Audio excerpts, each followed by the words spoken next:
Professor Siriwardena, do you hear me?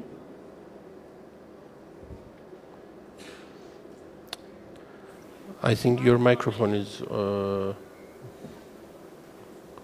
we cannot hear you. I'm not saying anything currently. Okay. Can you hear me now? I think you said anything. Thank you. Also, we want to thank you for your contribution and attendance, and hope you see you in Istanbul in the near future. Professor Siriwardena will speak about the management of liver metastasis. For all of us, for all mankind, is how we learn to live with the pandemic and how we learn to do other things. So, coordinator role of the surgeon, which is an interesting thing, because I think for all of you in the room, you will know that the surgeon, the doctor, is much more than just a coordinator. He or she is. So obviously, the first thing, logically, if the surgeon is to be the coordinator, then he or she must understand what is being coordinated. And we can think of colorectal cancer in several ways. Firstly, there's colorectal cancer with no metastases. This is the realm of the general or the colorectal surgeon, and the treatment there is mainly towards treatment of the primary. And then you have colorectal cancer with liver metastases, which can be synchronous or metachronous. And there are actually two more boxes which I didn't show in this, which is patients who have extensive metastatic disease where actually there's no role for surgery. But I'm not talking about that today. I think it's just also important, coming from another country, another healthcare system, that I share with you maybe different ways in which we do things. I'm not saying it's necessarily better, it's just quite often different. And I think it's one of the things that we have lost in the pandemic, is the chance to see how other doctors, other cultures, other healthcare systems work. So I'm going to share some of that stuff with you as well today. So this is a review that Anthony Chan did with me when he was my research fellow. He's now a consultant colleague. And it struck me that actually when you talk about synchronous liver metastases from colon cancer, there is a whole range of definitions, from this kind of thing, metastases discovered up to 12 months after the primary, Helen's definition, to metastases diagnosed within 30 days of the primary. So does this difference make a difference? And it is. So this is the EGOSLIM Consensus Conference, and it's their data. So I hope this projects okay. You can see that the 5-year survival for patients with liver metastases diagnosed within a month of presentation is 39%, whereas for those where the metastasis is diagnosed more than 12 months after presentation, it's 48%. So biologically, these are two different groups. So the definition needs to be improved. So the current definition, this is already 5 years old, for synchronous liver metastases, is that the synchronous colorectal liver metastases should be termed synchronously detected liver metastases, and this is defined as liver mets detected at or before the diagnosis of the primary tumor. Early metachronous is those lesions diagnosed within 12 months, and late metachronous is those lesions diagnosed more than 12 months after the primary. There's still a little bit of work to be done with this. You know, what does synchronous mean? Does it mean diagnosed exactly at the time, within 3 months, within 6 weeks? So that there's a time frame which is required. And the second thing is, what is the standard for liver imaging? This definition was based on CT, whereas I think nowadays most of our liver metastases diagnosis is MR based. So we are proposing a joint consensus conference in 2022 through EHBBA, hopefully with ESMO, to look at resolving issues like this, unresolved issues over definition of metastases.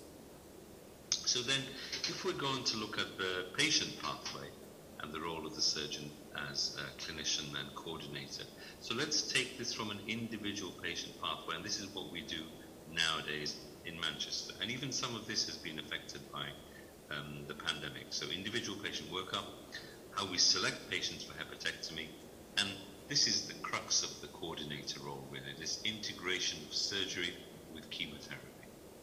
So this is the standard slide I use in the UEMS HPB examination preparation lecture, that when you're preparing a patient for any solid organ cancer surgery, you have to think of the patient in 3 boxes.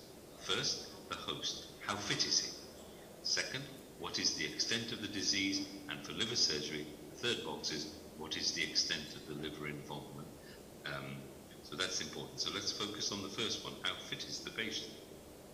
And in fact, in terms of functional assessment of comorbidity, there isn't a huge amount of evidence out there. In the UK, we're operating on older patients, typically with comorbidity or multimorbidity, and I suspect will also be the same in Turkey. There is no standardized method for preoperative assessment of the risk of surgery. ASA grade, the cardiac risk index gives some estimate. In the UK, since the early since the second decade of the 21st century, we have been using cardiopulmonary exercise testing. So what is CPET? This is an early paper that my group published on this. It's a functional test of both cardiac and pulmonary functional reserve. Ironically, we can't do this currently because it's an aerosol generating procedure. So the NHS says it's too high a risk for the staff. So we can only do it in a very limited fashion now. And staff have to wear PPE and all that kind of stuff.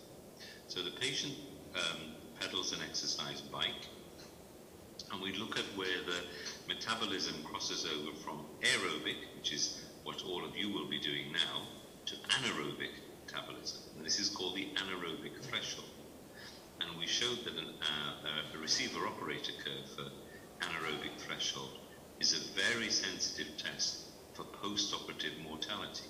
So we use CPET routinely, ideally before patients have a lot of tests, to say, okay, look, this patient can't have a liver resection. So it usefully predicts morbidity and mortality. Okay, if you don't have CPET, it doesn't matter. A lot of healthcare systems globally don't use functional testing. So you can just do a clinical assessment of exercise tolerance. I do this in clinic when patients walk across from the outpatients to come to see me. You can tell if someone is walking very slowly with a stick and struggle to come there, it takes 10 minutes to walk, that patient is not going to do well from a liver resection.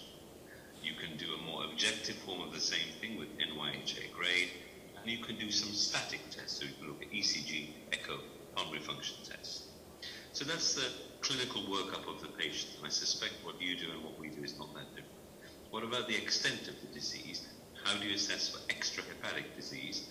And this is the Steve Gallinger trial from Canada, which was a randomized controlled trial of patients worked up for liver resection who had CT thorax or CT thorax plus FDG PET. It's a very clever randomized trial. Interestingly, it showed that there was no difference in survival between patients who had surgery with CPET and those who didn't. And actually, you would predict that CPET isn't going to make a difference to survival because it's not a treatment. So, and their conclusion was, they said, think a little bit about, do we use it? But we use CPET in Manchester.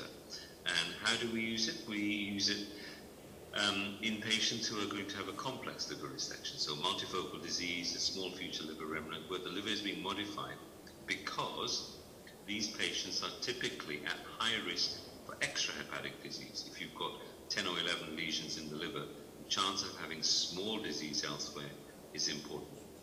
Radial liver resection. Why?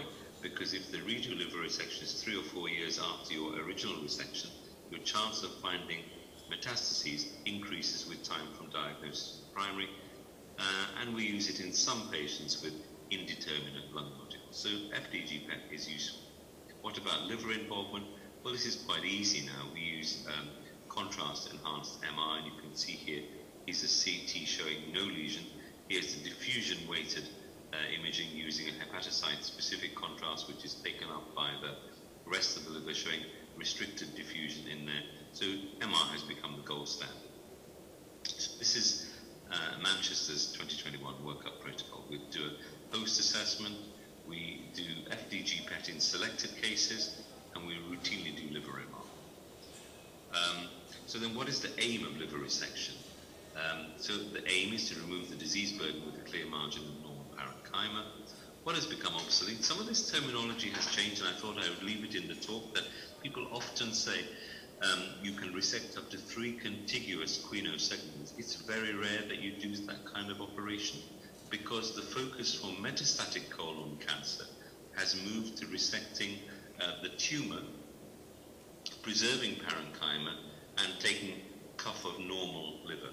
So anatomical segmental hepatectomy. I learned liver surgery in the 1990s in Paris at Paul Brousse, and they were doing very technically skillful liver surgery. They still are very skillful, but some of that skill was directed at, for example, doing an anatomical segment 8 hepatectomy. The patient I operated on Wednesday had a lesion in 8, but we didn't bother to do an anatomical segment 8 hepatectomy. You just need to take the tumor with a cuff of normal liver parenchyma around it. So let's illustrate this graphically. What is this aim of resection? So it's to remove the metastatic burden whilst preserving inflow and outflow.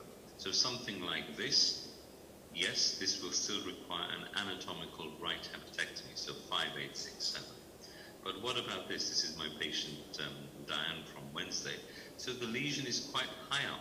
So what we did here was we did a 7, 8 hepatectomy. It's still quite difficult because you have to mobilize the liver from the cava. We needed extra hepatic control of the right hepatic vein.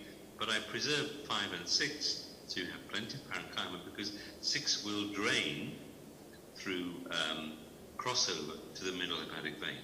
So parenchyma preserving surgery has become kind of the standard accepted practice for liver resection for metastatic colon cancer.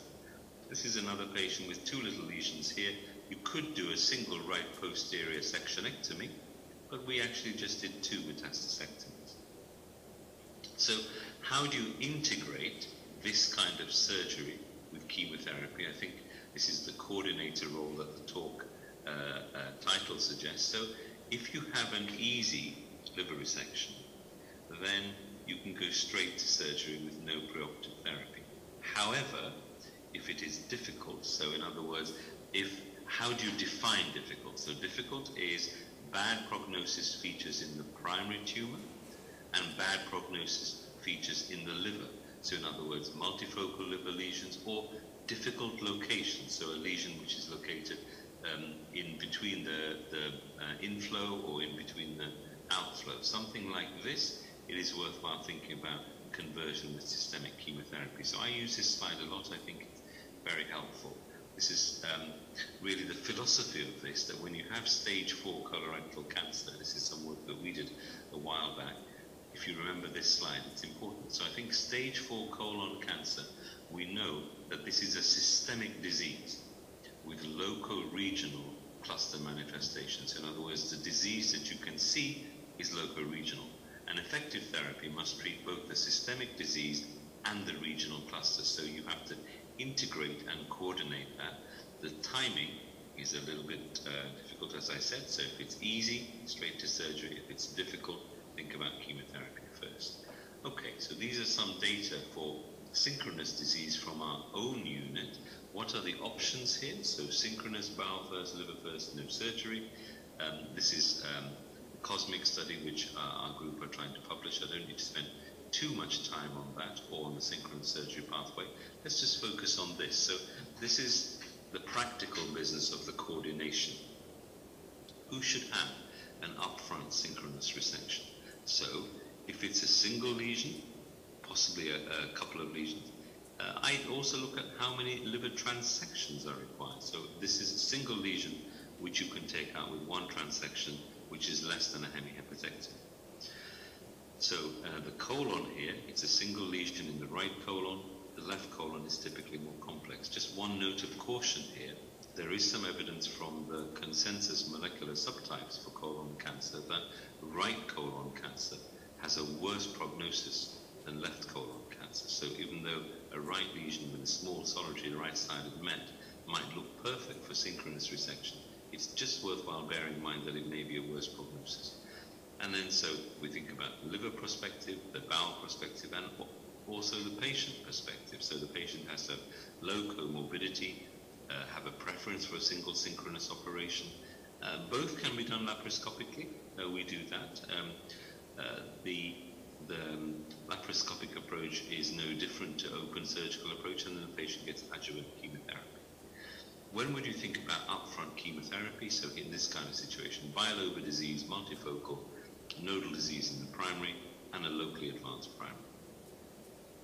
What about the bowel first approach? So I'm involved in the IHPBA's global outreach program, and I have been involved in teaching in Sri Lanka. I'm ethnically Sri Lankan, so I do that, and then that's now expanded to teaching in Nepal, and I'm going to get involved, I was going to get involved in Vietnam.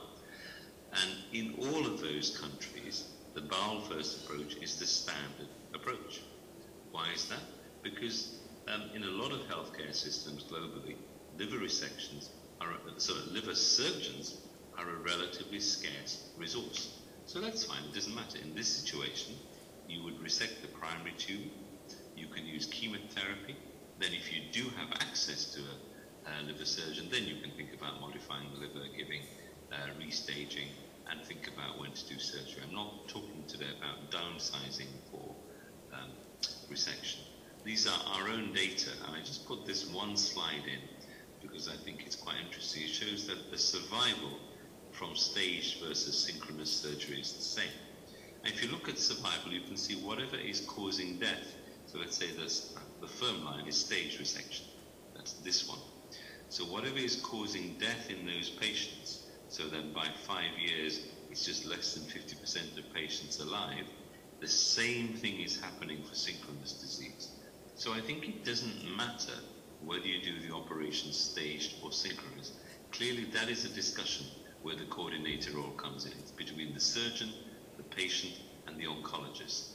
And I think it probably doesn't matter which way you do it. Rectal cancer, slightly more complicated. We might think about the liver first approach here. So the liver first approach here is probably the least utilized approach, and I think it's a little bit of a fashion. So rectal cancer benefits from radiotherapy. It increases the chance of a clear resection margin. It can be short course radiotherapy or long course, and long course long course radiotherapy is typically delivered with chemotherapy as well. Once a patient has had long course chemoradiotherapy, there's a window, maybe sometimes 2-3 months, where you're waiting for the patient to recover. So in that interval, you can do the liver resection. There was a view that the liver tumors give rise to systemic metastases. That's possible, but I think most of the evidence, and actually I don't think mankind knows the answer categorically, but I think most of the metastases still come from the primary. And so if you're going to do a liver resection in this situation, obviously you restage, but it's important to ensure that the primary disease is still resectable. And then finally, there's a pathway for patients who have no surgery. So they have palliative chemotherapy, they restage. If they're not resectable, you continue with palliative care, second-line chemotherapy. If they become resectable, you can think about surgery. So downstaging is this. This is a really tricky thing, because should you do a resection in this situation? I have a couple of patients as we speak today who are in this situation. The patient says, please do a resection if you can. But the difficulty is, if you look at that, so that was where the disease was at baseline. That's where the disease is now.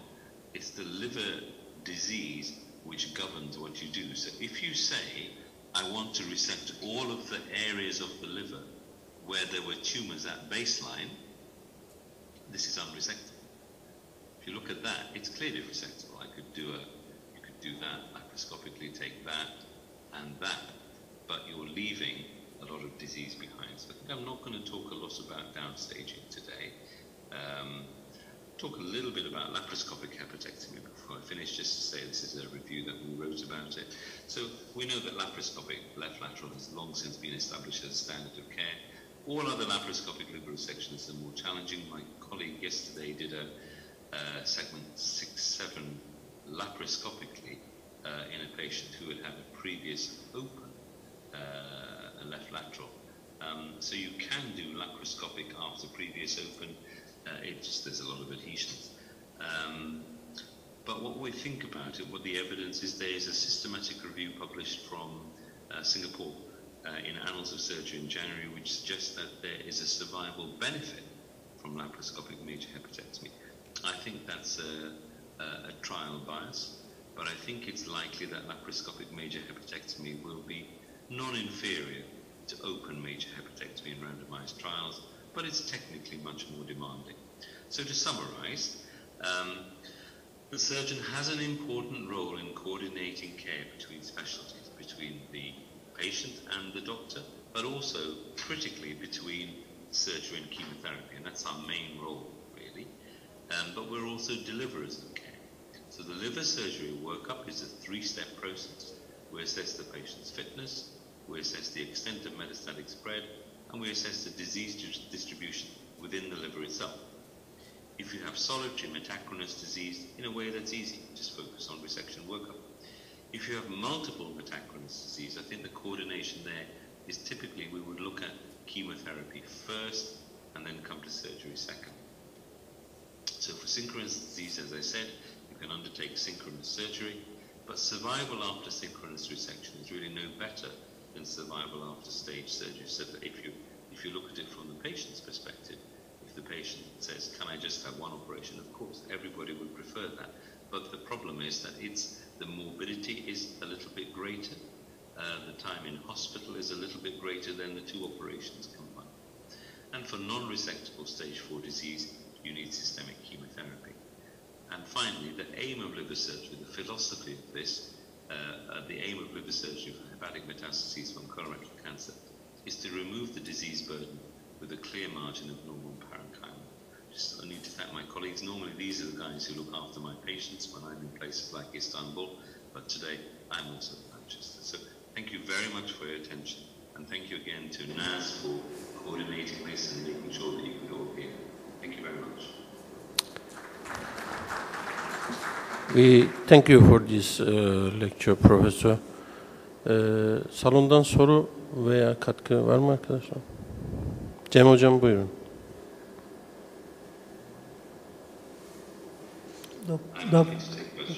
Okay, Dr. Ibis from Istanbul. I want to ask you that should the general surgeon or should the HPB surgeon play a role as coordinating the oncologic treatment at all, or should the surgeon play the role as a decision-making physician? Yeah. Okay. What do you think about that? Thank you. That's a very wise question, and I think what I have learned is that the coordinator or decision-maker role varies a lot from country to country. So my friends in Sri Lanka, they usually say, if we refer a patient to the oncologist for chemotherapy, we never get the patient back. And my friend Panos Petras, who is in Thessaloniki, says the same thing. If we send the patient to the oncologist for chemotherapy, that's it, bye-bye. We never see the patient again because they'll do first-line chemotherapy and then if there's progression, there's second-line chemotherapy, or if there's a response, they say, okay, the disease is stable. So that is a problem, and I don't know how much that is a case in Turkey. It's not so much a problem in our sort of publicly funded NHS because of the MDT.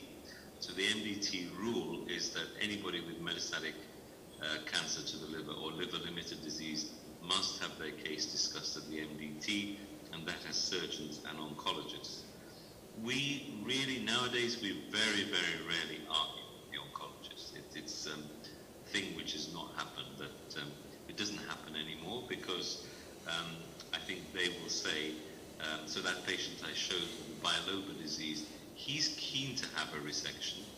I could do a resection, but the oncologist says, I want to keep him on panitumumab and increase his capecitabine, so maintenance chemo. So in that situation, I've said, okay, that's fine, you do that. So I think the answer to your question is, I think the surgeon should, where possible, still be the decision maker. I understand very well that the reality of healthcare is that if you send patients to oncologists, it might not be guaranteed that the patient will come back. It seems a long journey to set up an MDT in a country. So Sri Lanka doesn't have an MDT. And I pushed them to say, why don't you set up an MDT? And they said, well, okay, maybe. And I started the MDT in Manchester 20 years ago. And initially it was difficult to get people to come, but now this kind of complex decision making really does need a lot of people present. Same with pancreas cancer. For pancreas cancer, you need oncologists, you need the people who are going to do the EUS, all that kind of stuff. So modern healthcare for cancer really needs MDT decision making, so a shared responsibility and probably a shared coordinator role. Thank you. Okay, thank you. Başka soru veya katkı var mı? Professor Siriwardena, there are no more questions from the audiences here. We thank you very much for your contribution and want to see you in Istanbul in person. Thank you very much. Bye-bye. Thank you.